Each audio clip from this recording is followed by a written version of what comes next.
साहिल हमारे सहयोगी लाइव हमारे साथ संभल से जुड़ चुके हैं। साहिल, देखिए पुलिस लगातार एक्शन मोड में। पुलिस न सिर्फ संभल की जामा मस्जिद पहुंचती है बल्कि पूरा संभल अब तीसरी आंख की नजर में रहेगा। इसके अलावा और क्या दिशा निर्देश जारी हुए हैं?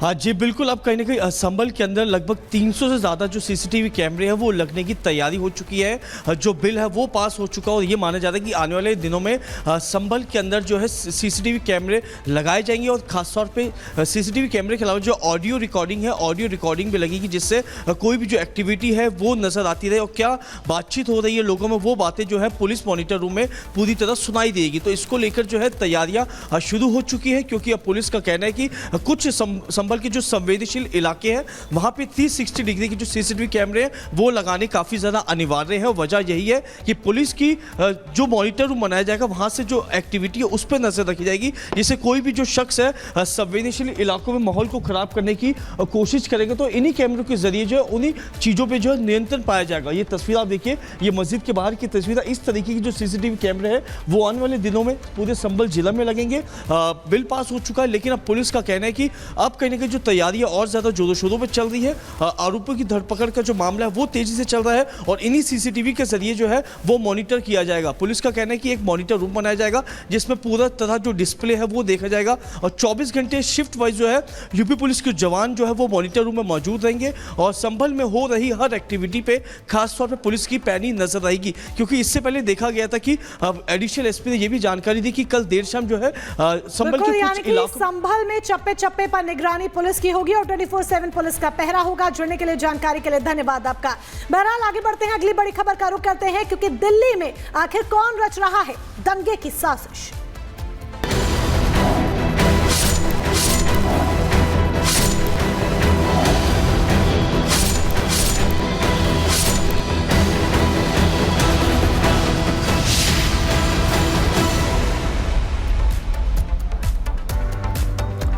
और चलिए अब बात करते हैं दिल्ली में सीएए और एनआरसी लागू करने की बात सामने आने के बाद दिल्ली में जिस तरीके से दंगे भड़के थे उन्हीं से जुड़ी। जी हां, 2020 में दिल्ली में दंगे भड़के थे, लेकिन क्या फिर से दंगे भड़क सकते हैं?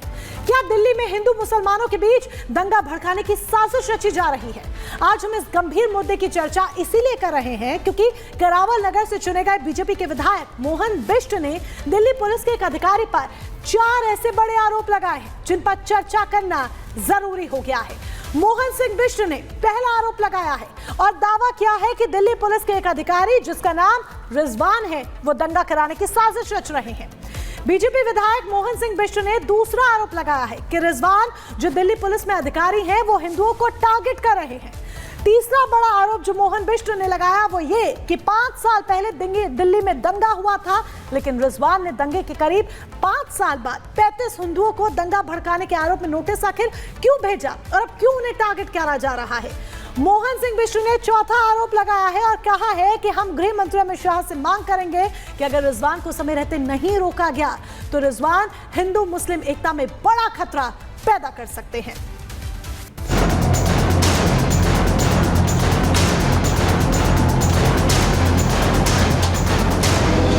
एनआरसी का कोई बैकग्राउंड बनाने की जरूरत नहीं है। हम इस पर बिल्कुल साफ है कि इस देश में एनआरसी होकर है।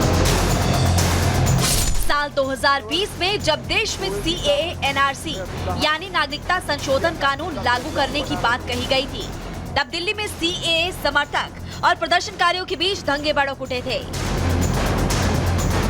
शाहीन बाग, ओखला, जाफराबाद, सीलमपुर, मौजपुर और मुस्तफाबाद तक दंगों की आग ऐसी फैली कि इन दंगों में 53 से ज्यादा लोगों की मौत हो गई थी। 200 से ज्यादा लोग घायल हुए थे। कई दुकानें और गाड़ियां फूंक डाली गई थी। इन दंगों में हेड कांस्टेबल रतन लाल की मौत हो गई थी और तो और आईबी के कर्मचारी अंकित शर्मा का शव भी एक नाले में पड़ा मिला था।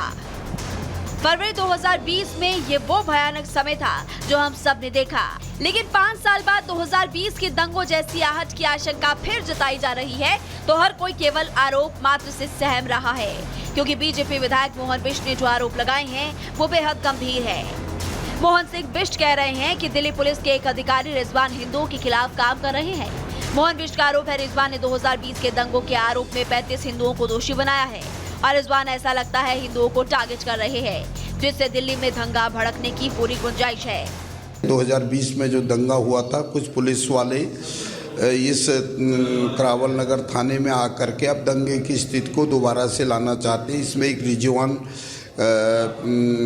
टीओ हैं और उनके माध्यम से इस प्रकार का काम किया जा रहा है। और आज लोग जिस प्रकार से प्लान होने के लिए दोबारा से मजबूर हो जाएंगे।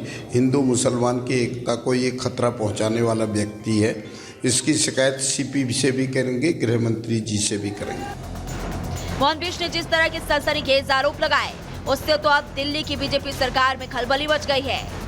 दिल्ली पुलिस के अधिकारी रिजवान पर आरोप गंभीर है। निसंदेह इसकी जांच होना बेहद जरूरी है।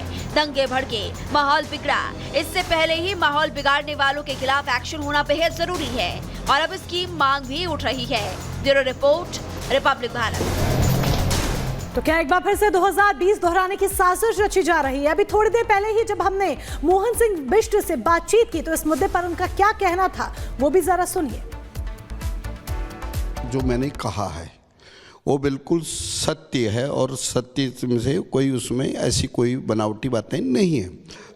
जैसे ही रिजल्ट 8 को आया तो 9 से उस एरिया के लोगों को नोटिस दिए गए हैं। और नोटिस भी किसने दिए गए हैं? जो करावल नगर थाने का एटीओ है और उस एटीओ के माध्यम से लोगों को नोटिस दिए। रिजवान है वहाँ एटीओ, उन्होंने उनको बुलाया जा रहा है। रिजवान कौन है? पुलिसकर्मी है, एटीओ है, एडिशनल एसएचओ का चार्ज होता है, जांच पड़ताल करने वाला अधिकारी होता है। इसके द्वारा वहाँ नोटिस, लोगों को नोटिस दी नहीं, उनको बुलाया जाता है थाने में। सारा दिन थाने में उनको परेशान किया जाता है। दुख का विषय तो तब है जो व्यक्ति इस 2020 के दंगे का मुख्य आरोपी हो और जिसके घर में असला पाया गया हो, जिसके घर में पेट्रोल बम पाए गए हों, जिसके घर में हथियार पाए गए हों, जो उस 2020 के दंगे को करवाने के लिए जिसकी इन्वॉल्वमेंट हो, उसका नाम है रिजवान। और रिजवान को बुला करके थाने का एटीओ बराबर की कुर्सी में बिठा करके लोगों के आइडेंटिफिकेशन कर रहा है। ये इसने दंगा किया, इसने दंगा किया, इसने दंगा किया। इस प्रकार से उनको हरासमेंट के साथ उनको डराया जा रहा है। और आगे बढ़ते हैं, अब बात करते हैं नासिक में अवैध मजार के खिलाफ हो रहे बुलडोजर एक्शन की।